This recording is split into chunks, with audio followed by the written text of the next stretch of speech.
नमस्कार, शुरुआती नेचुरोपैथी में आज आपका एक बार फिर से स्वागत है। आज हम आपको बताएँगे कि आपको अपने पार्टनर से या जिससे आपको शादी करनी है, उसके कुछ लक्षण हैं जो सामुद्रिक ज्ञान के हिसाब से बताए गए हैं।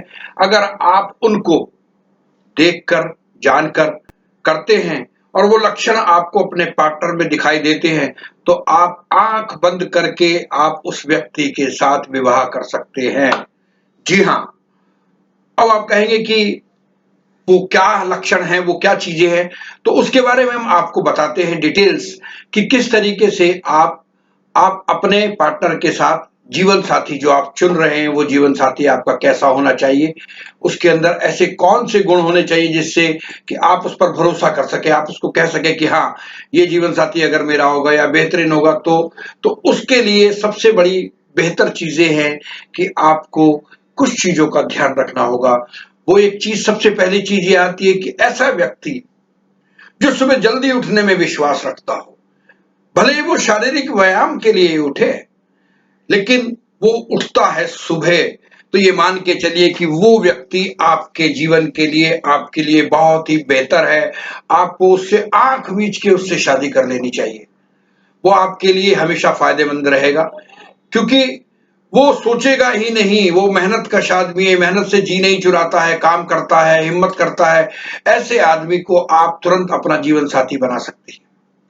जो व्यक्ति अपने परिवार से निकटता रखता है, अपने माता-पिता, अपने भाई-बहन, इन सबसे प्रेम करता है, वो एक अच्छा पति बनता है और अपनी पत्नी को भी समान रूप से अधिकार देता है, सम्मान देता है, प्यार देता है। तो आप ये मान के चलिए ऐसा पति आपके लिए बहुत अच्छा है। और हाँ, जो इंसान बोलने से ज्यादा सुनने पे विश्वास करता हो, वो एक अच्छा हमसफर हो सकता है, क्योंकि वह अपने पार्टनर की तकलीफों को समझेगा और परेशानियों को समझने की कोशिश करेगा, तो उससे ये मान के चले कि वो आपके लिए बेहतर पार्टनर हो सकता है। और हाँ, आपकी जिम्मेदारियों को समझे, कोई निजी संबंधों में समझने में चूक ना करे, और अगर वो आपकी जिम्मेदारियों को समझता है तो आप ये मान के चले कि वो आपके जीवन का बेहतरीन पार्टनर हो सकता है, क्योंकि वो ही चीजें मेन है। और संबंधों को निजता, आप अपने एक ऐसे लड़के से आप बात करें या प्रेम करें या शादी करें जो आपकी निजी बातों का बखान अपनी शान ना समझे कि उनको बताने में, उनको बरकरार रखे उस निजता को, उस संबंधों को। वही एक अच्छा इंसान जो है वो आपका जीवन साथी बन सकता है। क्योंकि ये सारी चीजें, और भौतिकवाद, कुछ इंसान ऐसे होते हैं कि भौतिकवाद की उसके अंदर घिरे रहते हैं, उस चकाचौंध के अंदर उनको कुछ दिखाई नहीं देता। वह इंसान आपका कभी भी अपना जीवन साथी नहीं बन सकता, क्योंकि उसको तो सिर्फ अपने से मतलब है, अपने भौतिकतावाद से मतलब है, अपने पैसे, अपने धन से। और कुछ लोग ऐसे भी होते हैं जो धनवान होने के साथ साथ अपनी खूबियों का वर्णन करते हैं। मैं इतना पैसा, इतना ये, इतना वो एक नकारात्मक खूबी मानी जाती है। ऐसे इंसान से भी आपको विवाह करने में बचना चाहिए, क्योंकि वो अपनी ही खुशियों के बारे में, अपनी ही उसके बारे में। लेकिन हाँ, जो व्यक्ति महत्वाकांक्षी है लेकिन जमीन से जुड़ा हुआ है और दूसरों के रिश्तों की कद्र करता है, ऐसे इंसान से आपको आंख मूंद के विवाह कर लेना चाहिए। वो आपके लिए और आपके जीवन के लिए बहुत ही अच्छा होगा। और वो व्यक्ति जो अपने से नीचे ओहदे वालों को प्यार देता हो, सम्मान देता हो, वो वाकई ही आपका एक अच्छा पति साबित होगा, क्योंकि होता ही यही है।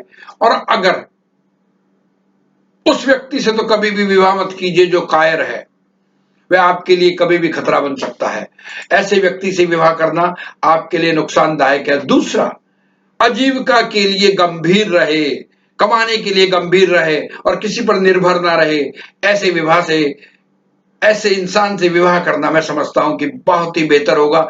तो आप लोग खुद ही जाने, सोचे समझे कि आपको किस तरीके के पति से या किस तरीके की पत्नी से आपको विवाह करना है और अपने जीवन को सुरक्षित और खुश और आनंदित बनाना है। हमने आपको जानकारी दी, इसको आप आनंद लीजिएगा। खुश रहिए, स्वस्थ रहिए, हंसते रहिए, मस्त रहिए और अपने अपने धर्म का पालन करते रहिएगा। आज हमने आपको जानकारी दी कि आपको किस तरीके के लोगों से विवाह करना चाहिए, जिन पर सामुद्रिक ज्ञान के हिसाब से ऐसा बताया गया है। तो आपको अच्छा लगता है तो आप इसको एंजॉय कीजिए, और अगर नहीं अच्छा लगता तो भूल जाइए। हमारे साथ जुड़े रहने के लिए बहुत बहुत शुक्रिया। हमें सब्सक्राइब कीजिएगा, हमें लाइक्स कीजिएगा। आपकी टिप्पणियों का, और आप हमें शेयर भी कर सकते हैं। आपका इंतजार रहता है कि आप टिप्पणी करते हैं। Thank you very much. हमारे साथ जुड़े रहने के लिए बहुत बहुत शुक्रिया।